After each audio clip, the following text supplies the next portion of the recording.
G'day guys, welcome back. So the intake for the Ute's finally here. Had a bit of a drama with postage, but we've managed to get all the parts here finally.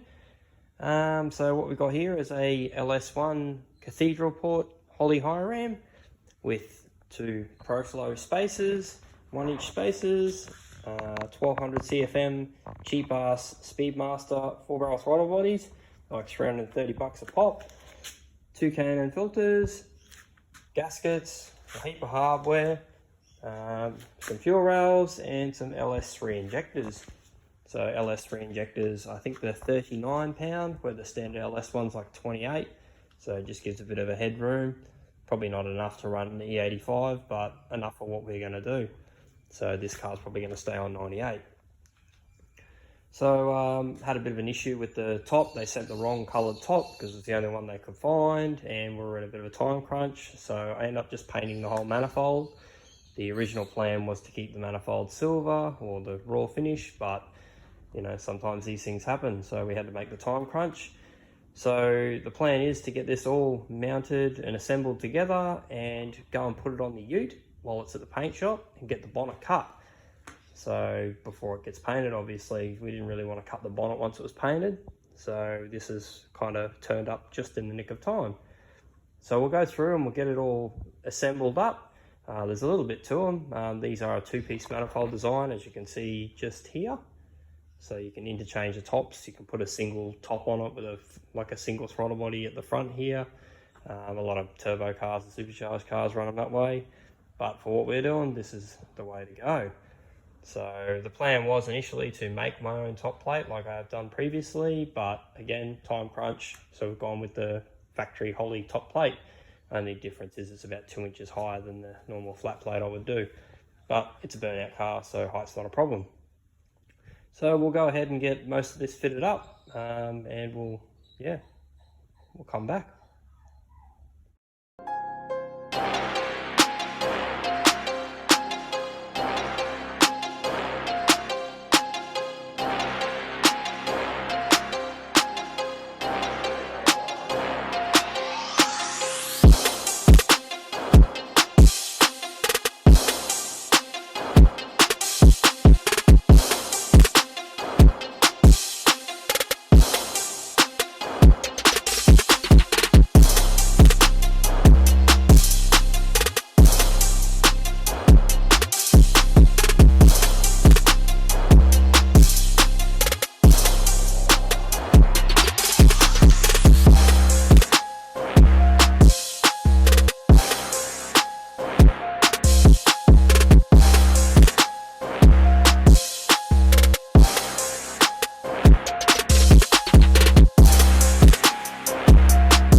Alright, so that's majority of the intake bolted together. I was looking at air cleaner studs, and some of the prices were a bit ridiculous for the taller air cleaners, like $8-9 for a stud.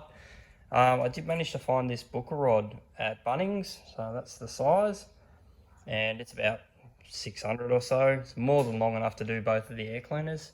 It was like $2.90. Like, I don't even know how they can justify the money, but so we'll go with this, just a matter of mounting it in there and cutting it to size. So I'll get that cut and we'll come back. Okay, so there it is all together. Pretty damn happy with how it turned out, to be honest. So what we'll do is we'll throw it in the car and we'll head over to the Ute, get the factory intake off and get this on and look at what we've got to do to cut this bonnet out. So, all right, well, let's go do that. Alright, so we're over here at my mate's shop, just having a bit of a look at the current progress of the Ute. So this is where he's up to. He's got it all stripped back and going through checking out everything. At the moment he's currently doing all the gaps and alignment. It's pretty rough, this old Ute, but he is pretty good at his job, so he'll make a diamond out of this little nugget. So next up we'll look at this intake. So here's the engine as it sits. We've got the factory intake on it, as per our last video. So what we'll do is, there's our beautiful tunnel ram, we'll get that slung up on there and start chopping. Alright, so got it all fitted up, and I am pretty damn happy with how it looks. So I thought the black manifold was going to look a bit out of place, but it actually looks pretty good. So what I'll do is, if this engine comes back out, I'll end up changing the engine to black.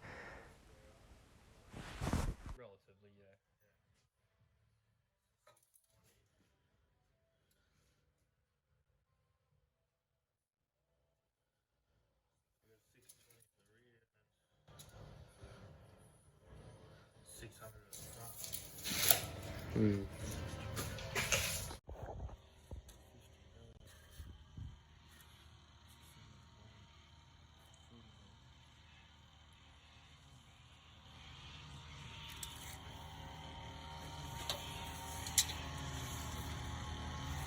a big old fucking hole. 620, right?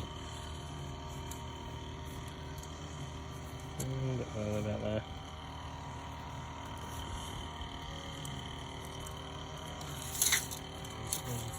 Forward and we'll get the front measure, 600.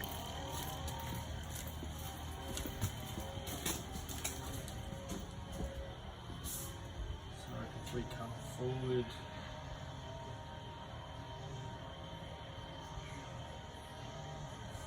$470.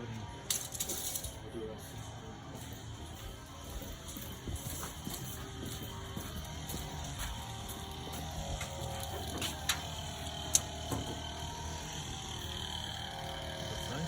$470.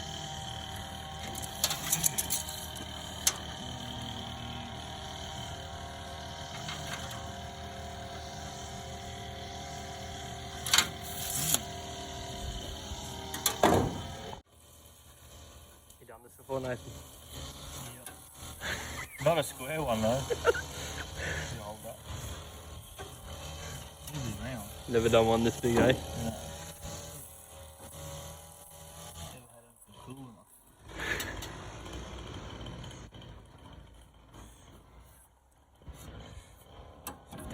That's going to be harder. Mm-hmm.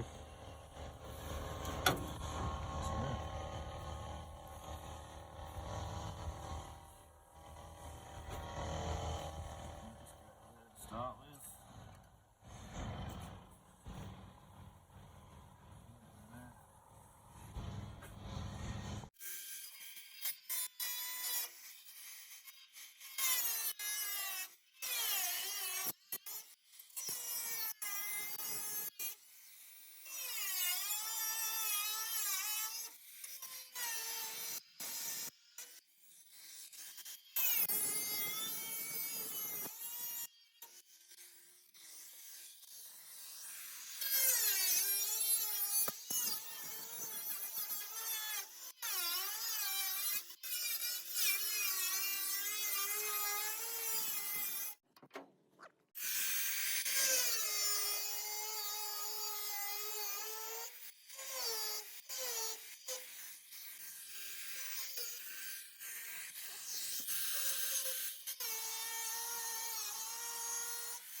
Okay, so bonnet fitted back up on the car, and it looks pretty damn awesome. So I had to shape the rear of the bonnet to accommodate the rear air cleaner just because of the height of it. So what we'll end up doing is putting shaped pieces of metal in the bonnet, which Nathan's going to take care of. I'm really not a fan of using pinch tubing, I just think it looks a bit rough. So what we'll do now is we'll leave the car with Nathan and let him work his magic, and we'll check in when the car's all painted. So look out for that in the next video. Alright guys, I'll catch you on the next one.